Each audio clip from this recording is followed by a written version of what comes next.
오늘 우리가 함께 읽었던 로마서 5장 5절 말씀을 다시 한번 읽고 말씀을 이어가겠습니다.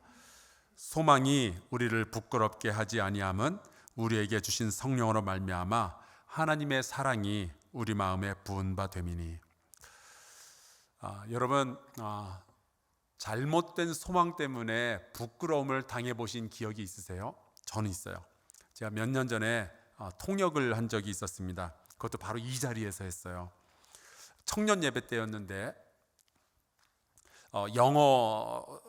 영어만 사용하시는 분이 설교를 하셨고, 제가 이제 옆에서 통역을 하기로 한 거죠. 제가 미국인 교회에서 8년 동안 담임 목회를 했고, 또 미국의 대학원에서 교수 생활도 2년 동안 했는데 통역 못 하겠어요. 그때 이제 설교자가 케냐에서 오신 메리 오딩가라는 흑인 여자분이었는데 2000년대 초에 케냐 대사로 일본에서 근무하셨던 분이에요. 근데 이분이 케냐에서는 청년들에게 비전을 심어주고 또 말씀을 전하는 그런 집회를 많이 여는 분이었거든요. 마침 한국에 오셨다가 이제 저희 교회 청년들에게 말씀을 전하시게 되어서 이제 제가 통역을 자원을 했죠. 그때 이제 저에게는 소망이 있었습니다. 이분의 살아있는 간증, 그리고 아프리카의 선교 상황을 생생하게 우리 젊은이들에게 다 전달해주고 싶었어요. 그리고 부끄럽지만 살짝 사심 섞인 소망도 있었는데 우리 교회 청년들한테 멋져 보이고 싶었어요. 그래서 드디어 이제 그분이 단상에 올라왔고, 저도 이제 통역을 하기 위해서 이 자리에 옆에 섰는데 문제가 생겼습니다. 이분의 영어가 제가 처음 듣는 영어였어요. 아프리카 특유의 발음을 가지고 영어를 하시는데 저는 미국에서만 영어를 배웠기 때문에 못 알아듣겠는 거죠. 게다가 이분이 사용하는 영어가 그냥 일반 대화할 때 쓰는 영어가 아니라 아주 고급 영어, 고차원적이고 시적인 표현들, 철학적인 표현들, 명언들을 자주자주 사용을 하시는데 너무 수준이 높은 나머지 제가 이해가 안 되고, 이해가 돼도 통역이 안 되는 거예요. 그래서 중간중간 다시 설교자한테 물어보고 그러면서 통역을 했는데 그때 얼마나 진땀을 흘렸는지 모릅니다. 그렇게 저의 소망이 다 무너져 내렸어요. 얼마나 창피했는지 몰라요. 우리 청년들 앞에서. 우리가 잘못된 소망을 품게 되면요, 우리의 소망이 무너지게 되고 그때 우리는 너무 부끄럽게 되는 거죠. 그런데 바울은 오늘 말씀하기를 우리가 예수 그리스도 안에서 발견되는 이 소망은 절대로 우리를 부끄럽게 할 만한 그런 소망이 아니다라고 선언을 합니다. 여러분, 예수 안에서 발견하는 우리의 소망은 무너질 소망이 아니에요. 그걸 어떻게 아느냐? 6절에 보니까 이렇게 설명을 했습니다. 우리가 아직 연약할 때에 기약대로 그리스도께서 경건하지 않은 자를 위하여 죽으셨도다. 우리가 아직 연약하고 우리가 아직 경건하지 않고 하나님의 백성도 아닌데도 불구하고 약속대로 예수님께서 우리 대신에 죽으신 걸 보니 그분이 우리에게 주시는 소망은 무너질 소망이 아니라는 거죠. 예수 그리스도 안에 있는 소망은요, 절대로 우리를 실망시킬 소망이 아니에요. 그 예수 그리스도를 소망으로 붙잡고 살아가시는 저와 여러분 되기를 간절히 축원합니다.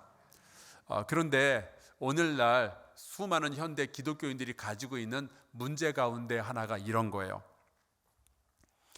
하나님이 그렇게 사랑하셔서 우리에게 독생자 예수를 주셨는데 그 하나님의 사랑에 대해서 불안해하는 거예요. 하나님이 정말로 나를 사랑하고 계시나? 하나님의 사랑에 대해서, 나를 향한 사랑에 대해서 자신이 없는 거죠. 왜 그럴까? 제가 몇 가지 이유를 생각해 봤는데, 첫째, 예수를 잘 믿는다고 믿는데 내가 변화를 안 하는 거예요. 내가 잘 변화가 되지 않는 거예요. 열심히 교회 다니고 설교도 열심히 들어보고 또 헌금도 하고 성경 공부도 하는데 순예배도 드리고 또 우리가 금요 부흥에 와서 뜨겁게 기도도 하는데 알고 보면은 내 자신의 큰 변화가 없이 맨날 뱅글뱅글 제자리 걸음만 하고 있는 것 같은 거죠. 어제 저질렀던 죄와 실수를 오늘 또 저지르고 어제 걸려들었던 그 유혹에 오늘 또 걸려들고 그러면서 변하지 않는 자기 자신을 보면서 자책하고 또 이렇게 의심하는 거예요. 하나님이 정말 나를 사랑하시는 게 맞나?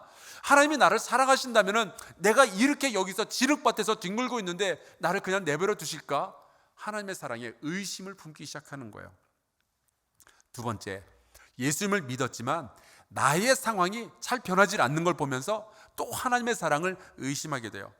아마 이 부분에 있어서 굉장히 많은 성도들이 고민하고 있는 것 같아 보입니다. 예수님을 믿으면은 망해가던 사업도 다시 번창하게 되길 바랬는데, 고통받던 육체가 다 회복되고 나음을 입길 바랬는데, 또 깨어졌던 관계도 다 회복되기를 기대했는데 그게 그렇게 되질 않는 거예요. 때로는 예수 믿으면서 잘 나가던 사업체가 망하기도 하고 오히려 건강했던 육체에 병이 들기도 한단 말이죠. 그러니까 의심이 들기 시작하는 거예요. 과연 하나님은 나를 정말로 사랑하시는 게 맞나? 그분이 나를 사랑하신다면 나의 인생에, 내 주변에, 내 가정에 이런 일이 정말로 일어날까? 의심하게 되는 거죠. 세 번째, 예수님을 믿기는 믿지만 주님의 사랑이 감정적으로 느껴지질 않는 거예요. 다가오질 않는 거예요. 처음에 은혜 받았을 때, 처음에 교회 다닐 때는 예수님 이름만 들어도 눈물이 주르륵 흐를 정도로 그분의 사랑이 막 절절하게 가슴속에 사무칠 정도로 느껴졌는데 5년, 10년 시간이 흐르면서 눈물도 마를 뿐만 아니라 감격도 마르고 이제는 영적으로 권태기에 빠지기도 하는 거예요. 사랑이 안 느껴지는 거예요. 그러면서 생각을 합니다. 과연 하나님이 정말로 나를 사랑하시는가? 하나님이 나를 사랑하신다면 왜 안 느껴지지? 이런 생각을 하면서 나를 향한 하나님의 사랑에 대해서 자꾸 자신이 없어지는 거예요. 그런데 그런 고민을 하고 있는 우리에게 사도 바울이 오늘 정면으로 도전을 하는 거예요. 아예 강펀치를 날리는 거죠. 봐라, 독생자 예수를, 죄인된 우리를 대신하여 십자가에 달려 죽게까지 하신 그 아버지 하나님에게 그 사랑을 다시 증명하기 위해서 우리가 뭘 또 요구할 수 있겠냐는 거예요. 예수께서 십자가에 달려 죽으신 것 말고 또 다른 확증이 뭐가 너희가 필요해서 그렇게 하나님의 사랑에 자신 없어 하느냐라고 묻는 거죠. 우리가 죄인이고 우리가 하나님을 향해서 배신자였을 때, 원수가 되었을 때 우리를 위해서 이 땅에 메시아로 오시고 우리의 죄를 대신하여서 그분이 죽으신 것 말고 우리가 도대체 뭘 더 보아야 우리를 향한 하나님의 사랑을 인정하겠어요? 여러분, 우리를 향한 하나님의 사랑은요, 예수 그리스도의 죽음으로 말미암아 확정된 줄로 믿습니다. 그것이 완성된 거예요. 여러분, 더 이상은 하나님의 사랑을 의심하지 맙시다. 예수님으로 말미암아 우리는 구원을 받았고요, 용서를 받았고 하나님의 백성이 되었어요. 우리의 소망은 흔들릴 소망이 아닙니다. 요즘 한국교회와 성도들이 욕을 먹는다고 해도, 비난받고 오해받는다고 해도 여러분, 이 믿음을 부끄러워하지 마시기를 주의 이름으로 축원합니다. 예수의 이름을 절대로 부끄러워하지 마시기를 주의 이름으로 축원합니다. 우리는 제대로 된 소망을 가졌고요, 이 소망은 하나님의 사랑 안에서 확증이 된 소망이고요, 여러분, 이 소망은 절대로 무너지지 않습니다. 그렇다면 이 소망 안에서 우리가 기대할 수 있는 게 뭘까? 9절 말씀을 보겠습니다. 그러면 이제 우리가 그의 피로 말미암아 의롭다 하심을 받았으니 더욱 그로 말미암아 진노하심에서 구원을 받을 것이다. 하나님은 성경에 보니까 의롭지 아니한 자, 악인들, 죄인들, 그들에게 분노하셔요. 진노하십니다. 그런데 여러분, 제가 이런 질문을 던져볼게요. 하나님은 죄인들이 죄만 지으면은 그때마다 언제나 벼락을 찌시고 벌을 주시고 병을 주시고 그렇게 하던가요? 아니죠. 어떻게 하셔요? 우리가 죄인 되어봤으니까 하는 거죠. 만약에 하나님이 우리가 죄를 지을 때마다 벌을 주셨으면 여러분도 저도 아마 이 자리에 있지 않을 거예요. 성경의 진리는 이렇습니다. 죄인들에게도 은혜가 주어지고요, 의인들에게도 고난은 찾아옵니다. 저는 이 부분을 항상과 결국이라는 두 단어로 설명할 수 있을 것 같아요. 하나님께서는요, 죄인들에게 항상 진노하시지는 않지만 결국은 진노하셔요. 그러니까 여러분, 죄를 지을 때는 떠날 생각을 하셔야 돼요. 거꾸로 말하자면 의인들은 항상 승리하지는 않지만 결국은 승리하게 될 줄로 믿습니다. 이게 우리가 예수 그리스도 안에서 가지는 소망인 거예요. 절대로 무너지지 아니하는 소망이고, 약속 있는 소망이고, 우리를 부끄럽게 하지 않을 소망입니다.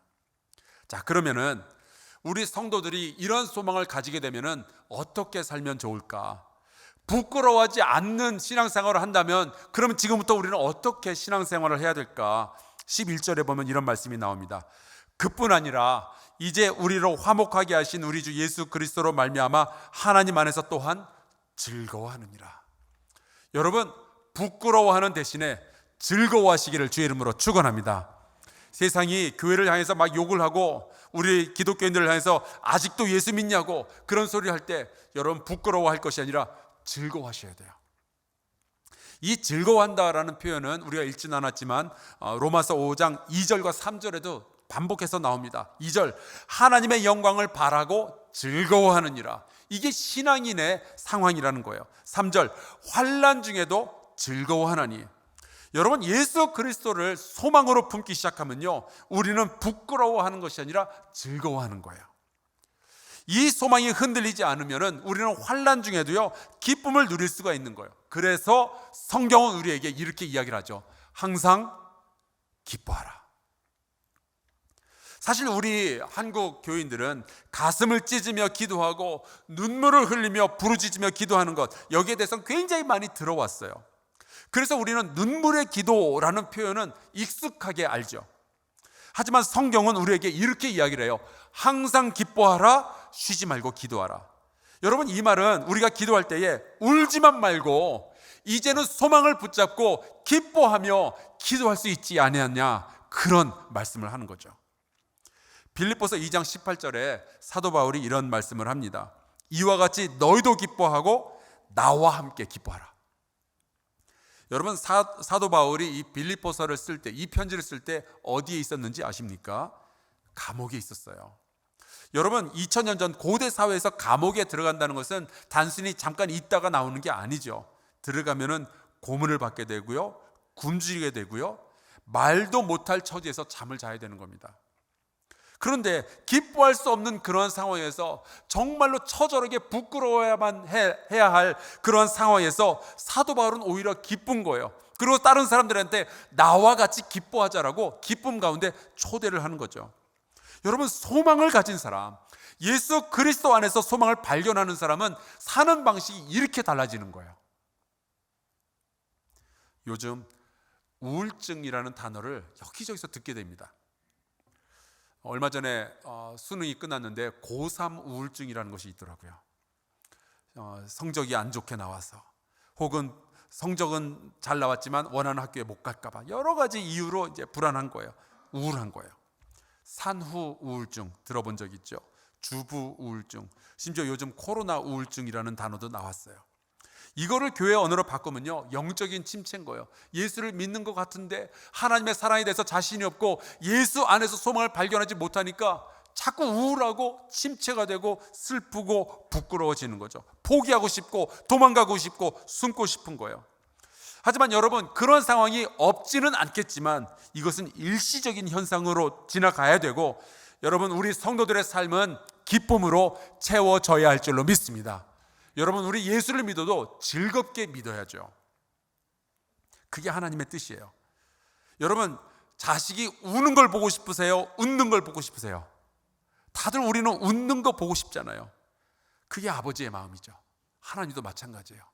우리가 늘 울고 부끄러워하고 슬퍼하고 우울해하면서 살아가는 것이 아니라 기쁨 가운데서 살아가는 것을 보고 싶어 하시는 것이 우리 아버지의 마음입니다. 그래서 우리에게 예수 그리스도를 소망으로 허락하여 주신 거예요. 사도 바울은 오늘 그 이야기를 하는 거죠. 여러분, 소망을 가진 우리는, 하나님의 사랑을 확증하게 되는 우리는 하나님 안에서 즐거운 삶을 살아가야 할 줄로 믿습니다.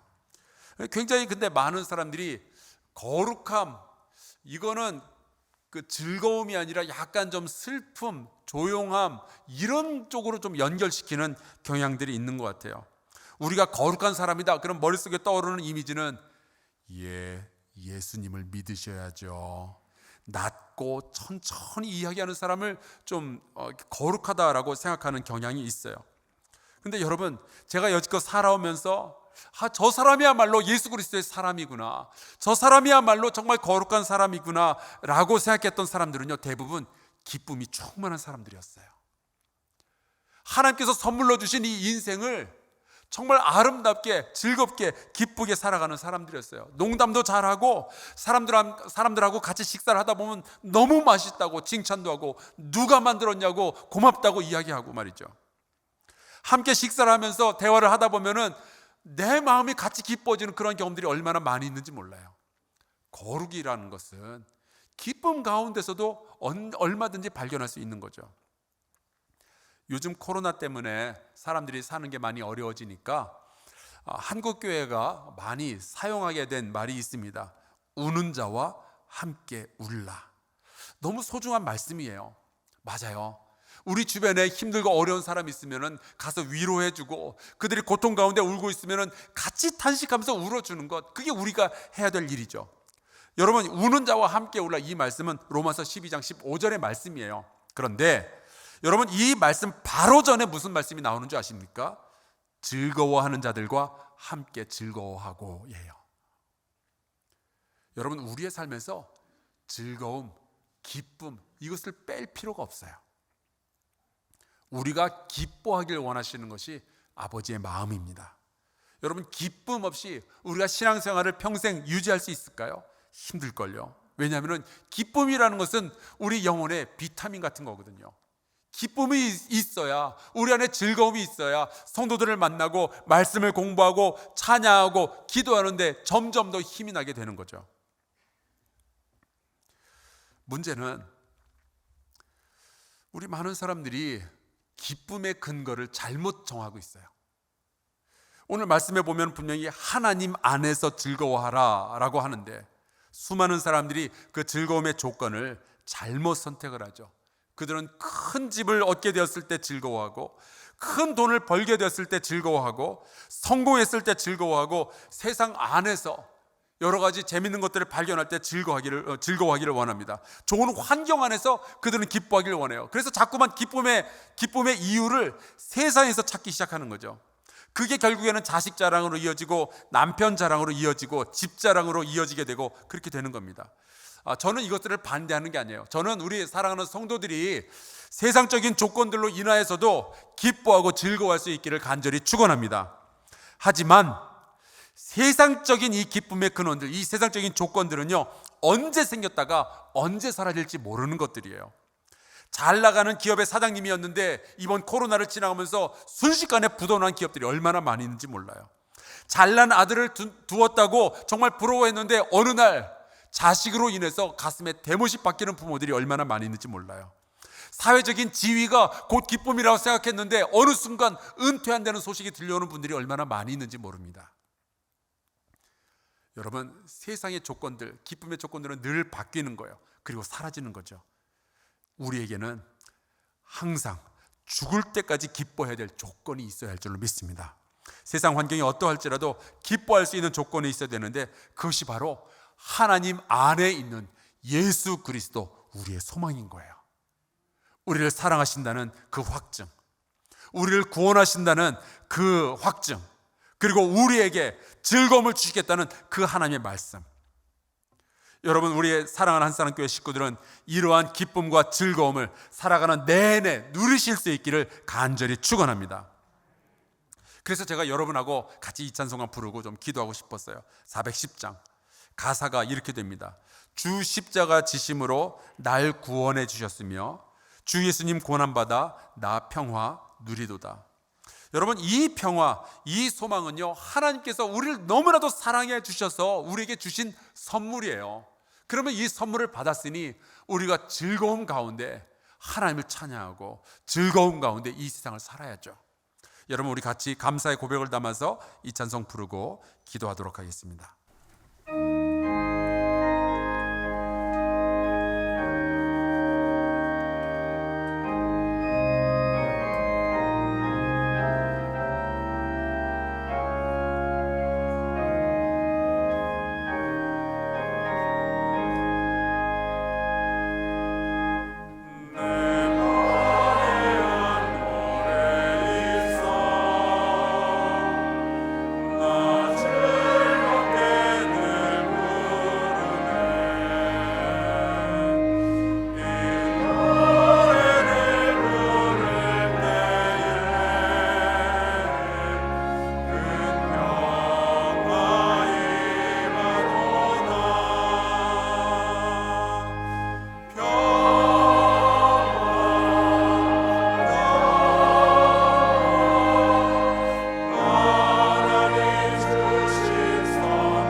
잠깐 통성으로 기도합시다.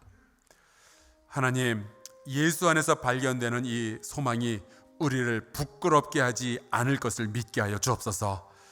우리가 예수 믿는다는 것을 부끄럽게 여기지 않게 하여 주옵소서.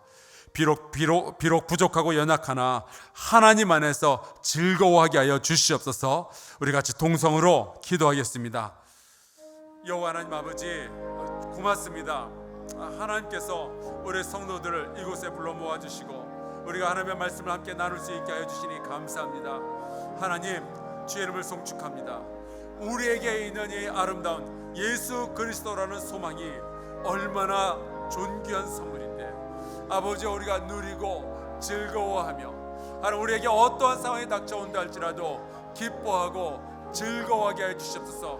우리의 기도 가운데 눈물이 있다면 또한 우리의 기도 가운데 웃음이 있게 해 주시고, 아버지, 우리의 신앙생활 가운데 고난이 있다면 또한 믿음 가운데 즐거워할 수 있도록 허락하여 주옵소서.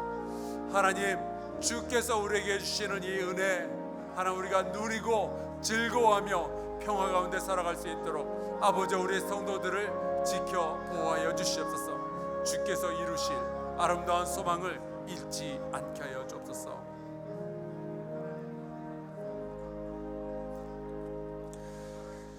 하나님 아버지, 우리를 향한 주님의 사랑을 다시는 의심하지 않게 하여 주옵소서.